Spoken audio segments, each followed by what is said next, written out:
Apa sebenarnya yang sedang disiapkan Pi Network saat ini? Apakah hanya sekadar pengembangan biasa? Atau ada strategi besar yang sedang dirancang di balik layar?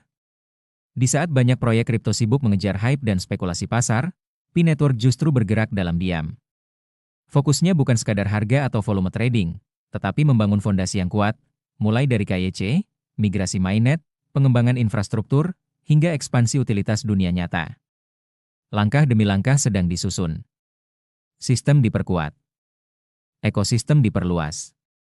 Dan pertanyaannya sekarang, apakah kita sedang menyaksikan fase penting yang akan menentukan masa depan Pi? Di video ini, kita akan membahas secara lengkap apa yang sebenarnya sedang dikerjakan Pi Network, mengapa strateginya berbeda dari proyek kripto lain, dan bagaimana semua ini bisa berdampak besar bagi para pionir di seluruh dunia. Pastikan Anda menonton sampai akhir, karena gambaran besarnya mungkin lebih besar dari yang Anda bayangkan. Pi Network, proyek apa yang sedang dikerjakan jaringan saat ini? Di tengah dinamika industri kripto global yang terus berubah, Pi Network tetap melangkah dengan pendekatan yang terstruktur dan berorientasi jangka panjang. Alih-alih terjebak pada euforia sesaat, jaringan ini fokus memperkuat fondasi, baik dari sisi teknologi, ekosistem, maupun komunitas. Menurut salah satu pendirinya, Nicholas Kokkalis, ada sejumlah prioritas utama yang saat ini sedang dikerjakan secara paralel untuk memastikan jaringan semakin matang dan siap menopang aktivitas ekonomi nyata di mainnet. Tombol keyboard 1 KYC dan migrasi, fondasi ekosistem yang terverifikasi. KYC, Know Your Customer, dan migrasi ke mainnet tetap menjadi prioritas utama. Langkah ini bukan sekadar administratif, melainkan fondasi bagi terciptanya ekosistem yang aman, terverifikasi, dan siap digunakan secara luas. Beberapa fokus pengembangan meliputi peningkatan performa sistem KYC agar lebih cepat dan stabil. Membuka blokir lebih banyak pengguna yang sebelumnya tertunda. Integrasi AI yang lebih dalam ke alur kerja KYC untuk mempercepat proses verifikasi. Melanjutkan gelombang migrasi ke mainnet. Mengaktifkan migrasi kedua agar lebih banyak pionir dapat berpartisipasi penuh. Selain itu, jaringan juga berada di jalur yang tepat untuk meluncurkan hadiah validator KYC secara aman dan berskala dalam waktu dekat. Ini menjadi bentuk apresiasi terhadap kontribusi komunitas sekaligus memperkuat desentralisasi proses verifikasi. Tombol keyboard 2 dukungan untuk pengembang, menurunkan hambatan inovasi. Ekosistem tidak akan berkembang tanpa pengembang. Karena itu, Pi terus berupaya menurunkan hambatan teknis agar developer lebih mudah membangun di atas jaringan. Beberapa langkah konkret yang dilakukan. Integrasi yang lebih sederhana dan ramah pengembang. Penyediaan alat baru, termasuk pengaturan pembayaran Pi yang jauh lebih cepat. Dukungan berkelanjutan untuk membantu peluncuran dan penskalaan aplikasi. Tujuannya jelas, mempercepat lahirnya utilitas dunia nyata yang benar-benar digunakan oleh komunitas. Tombol keyboard 3 ekspansi AI dan App Studio.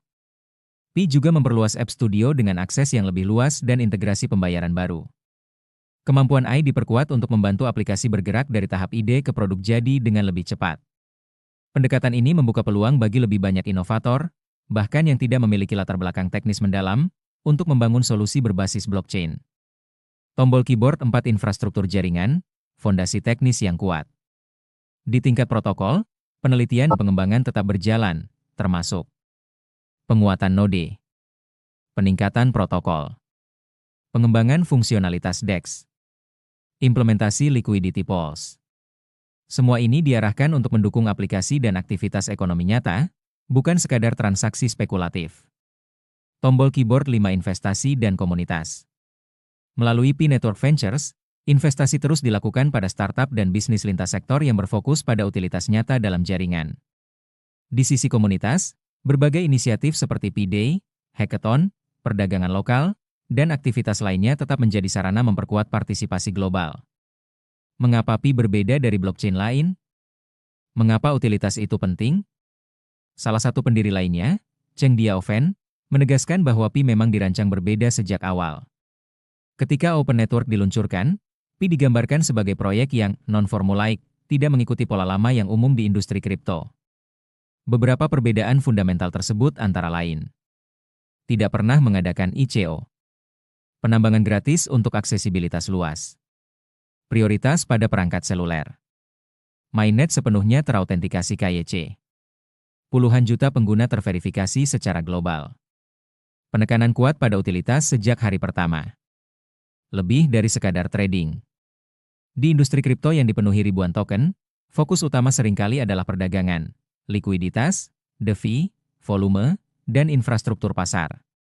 Namun Pi mengajukan pertanyaan yang lebih mendasar. Apa yang sebenarnya diperdagangkan? Menciptakan mekanisme perdagangan itu relatif mudah. Token bisa diterbitkan, volume bisa diciptakan, likuiditas bisa diatur. Tetapi jika token tersebut tidak terhubung dengan produk, layanan, atau aktivitas nyata, apa maknanya? Disinilah tantangan sesungguhnya berada. Utilitas sebagai inti ekosistem. Sejak awal, Pi menekankan penggunaan token untuk barang dan jasa nyata, perdagangan lokal, aplikasi dalam Pi browser, e-commerce, game, aplikasi sosial dan pendidikan. Baik koin, Pi maupun token ekosistem yang dibangun di atasnya harus terintegrasi ke dalam produk nyata dan proses bisnis real, bukan sekadar instrumen finansial abstrak. Utilitas juga erat kaitannya dengan KYC penuh. Jaringan yang sepenuhnya terverifikasi identitasnya menciptakan fondasi kuat untuk integrasi aset dunia nyata dan aktivitas produksi. Mengapa hackathon Pi terlihat berbeda? Sebagian orang bertanya mengapa aplikasi pemenang hackathon Pi sering berupa aplikasi kencan, e-commerce, atau platform sosial, bukan protokol DeFi murni. Jawabannya sederhana, itu memang disengaja. Mekanisme DeFi hanya masuk akal jika ada utilitas nyata yang mendasarinya. Tanpa produk dan kebutuhan real, inovasi finansial menjadi kosong. Pi memilih jalur yang lebih sulit, membangun permintaan organik melalui penggunaan nyata. Jalur sulit yang layak ditempuh. Memungkinkan perdagangan cepat dan volume tinggi itu mudah. Namun membangun sistem di mana token benar-benar digunakan dalam produksi dan inovasi dunia nyata jauh lebih kompleks.